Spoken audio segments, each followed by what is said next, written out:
Tak dneska jsem si koupil novou akuvrtačku.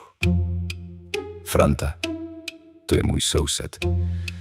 Říkal, že to dělá skoro samo, prý to má takovou sílu, že to v mžiku oka vyvrtá díru do jakéhokoliv materiálu. Tak to jsem teda fakt zvědav. No tak dělej. Halo? Já tě vidím. Kurňa, to jsem blázen, už tu sedím půl hodiny a furt nic nevyvrtalo to žádnou díru. A dokonce se to ani nezaplo! Ani sebe menší snaha něco vrtat. Franto! Co jsi mi to nakoukal? Jaká vrtačka?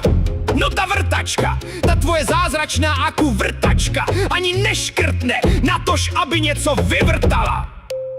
Já jsem ti zase na něco naletěl, je to celé podvod.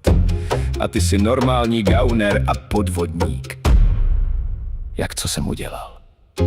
Normálně vybalil jsem ji, položil na stůl a čekám, až začne vrtat. Že jsem debil? Já jsem deb. Počkej. Že ji mám vzít do ruky, zapnout a že já s tou vrtačkou mám udělat tu díru? To si snad děláš srandu.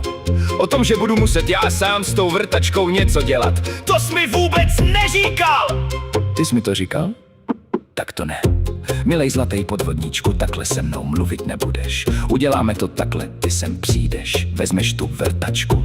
Budeš ke klientovi, vyvrtáš všechny díry, které budou potřeba a peníze za to vrtání mi pěkně vycáluješ. Přímo tady na moji dlaň. A jen si zkus to neudělat! Všude budu říkat, jaký seš podvodník, zloděj a lhář! Že na to kašleš? No co si to vůbec dovoluješ? To si fakt myslíš, že budu makat, abych vydělal? Makat budeš ty a já schrábnu peníze. Proč? Protože jsem si to takhle vymyslel a basta. Zítra máš nástup!